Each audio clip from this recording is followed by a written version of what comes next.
the power. It is noteworthy that the percentage of women who register to vote and cast a ballot is consistently higher than the percentage of the men who do so. End of quote. Repeat the line.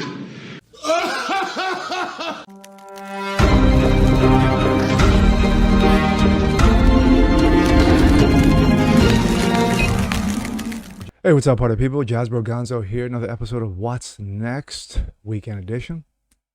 Well, in other news, Joe Dementia talks out of his ass by signing a worthless piece of paper, and Elon Musk pulls out of Twitter. Let's take a look. This comes out of NPR. Yes. Time to go to bed, kids. A new executive order aims to preserve abortion access, but its reach is extremely limited, or put it this way, none at all. President Joe Dementia signed an executive order Friday that takes incremental steps in preserving abortion access. But when he underscored the political change to restore the rights removed by the Supreme Court when he overturned Roe v. Wade, the rights that never existed. At least nine states have banned abortion so far, including Alabama, Arkansas, Mississippi, Missouri, Oklahoma, South Dakota, Texas, West Virginia, Wisconsin. A dozen more states are expected to prohibit or restrict the procedure in the upcoming weeks. Yes, including one macho man, Ron DeSantis, in Florida. Quote, I'm asking the Justice Department that much like they did in the Civil Rights era to do everything in their power illegally to protect these women seeking to invoke their rights which never existed, Biden said at the White House on Friday.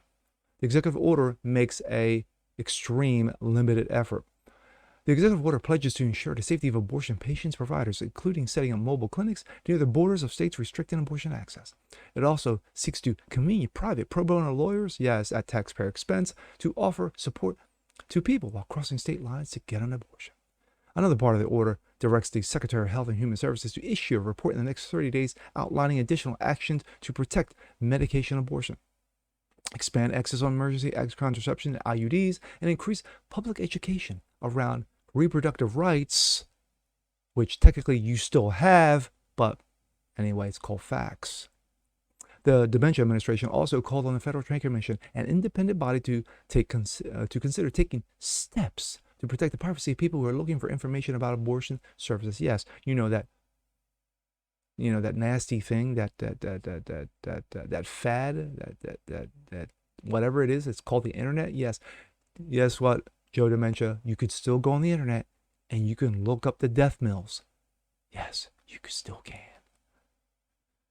Additional actions will depend on Congress. The White House said the executive order builds off the administration's previous steps to protect abortion access. That includes providing nearly $3 million of taxpayer money, wasting new funding and bolding to bolster training and technical assistance for family planning providers, as well as offering paid leave for federal workers, because they don't get paid enough, who needs to travel to obtain reproductive health care, again, which is what they have, which of course what abortion is not. Still, none of these measures have yet been addressed the demand from some Democratic governors to supply additional abortion care for resources in their states, nor have they considered travel assistance for pregnant people, yes, because now men can get pregnant again, who are seeking abortions but live in states that restrict the heinous procedure. The limited measure comes as Biden is under increasingly pressure from the Democrat nut jobs to take further steps in considering more ideas on abortion access. In response, Biden has emphasized that Congress needs to codify abortion rights, never going to happen, but that there are not currently enough votes in the Senate to do so exactly. And we go from that nonsense to more nonsense. This comes out of, this comes out of the Daily Wire. Biden repeatedly struggles while delivering remarks. Elon Musk torches him, and rightly so. Democratic President Joe Dementia repeatedly struggled while delivering remarks on Friday after he signed an executive order attempting to protect access to abortion after the Supreme Court overturned Roe v. Wade and sent it back to the states. Biden repeatedly demonized the nation's highest court during his remarks, calling the ruling terrible and extreme, and claiming without evidence that the ruling was not a decision driven by the Constitution, because it never was a constitutional right. Shh. Don't tell him that. During his remarks, Biden repeatedly stammered, struggled to pronounce words, and appeared to read a little too much off the teleprompter, which earned him widespread mockery, including from one Elon Musk.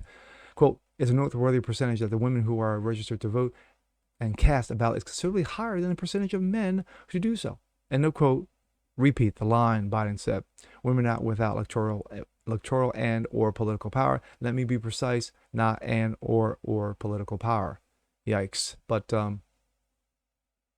let's hear it from the man himself. Power. It is noteworthy that the percentage of women who register to vote and cast a ballot is consistently higher than the percentage of the men who do so. End of quote. Repeat the line. Oof. And of course, whoever controls the teleprompter is the real president. Classic Ron Burgundy. Other remarks, embarrassing moments from the press conference, including Biden's trying to talk about the 50 U.S. states and District of Columbia. Right now, in all 50 states and District of Columbia, Biden appeared to say. Right now, in all 50 states and the District of Columbia. During another point, Biden talked about the 10-year-old who reportedly had to travel to another state to receive an abortion, appeared to say presidency instead of pregnancy while talking about it. A 10-year-old. Yeah, I'm going to call bullshit on that one. 10 years old. And she was forced to have to travel out of the state to Indiana to seek to terminate the presidency and maybe save her life. Yeah. Biden also spoke about the tens of millions of women who will vote this year. When tens of millions of women vote this year, they won't be alone. Well, being that tens of millions of women are not going to be voting, so not for you anyway. We go from that to this. Outkick. Elon Musk sends a letter backing out of deal to buy Twitter. Speculation about the proposed purchase of Twitter by billionaire Tesla founder Elon Musk has been rampant in recent weeks.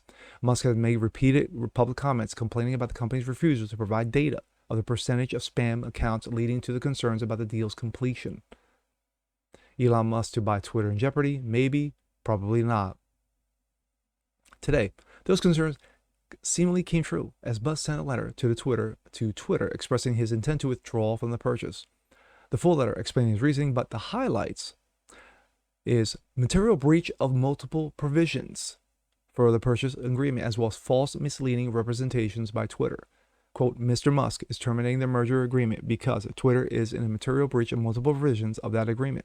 Appears to have been false or misleading representations upon which Mr. Musk relied when entering into the merger agreement and is likely to suffer a company material adverse effect. The letter confirms that Musk has asked to expand details about the spam and bot accounts and claims that Twitter has still yet to provide and has failed in much of the data information responsive to Mr. Musk's repeated requests. For that, the company's board announced on Friday that they intend to sue Musk to ensure that the deal goes through as per agreement.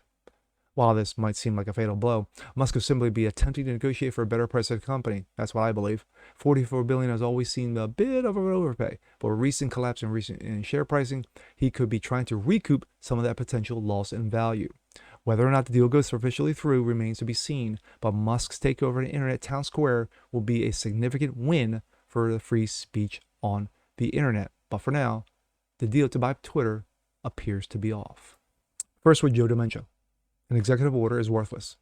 Absolutely worthless. It's a dog and pony show. Basically to say, I did something. Well, you really didn't do anything. Because if this were still federal law, quote unquote, you might have something regarding the executive order, which of course that's only how it works. It works from a federal standpoint, not from a state by state standpoint.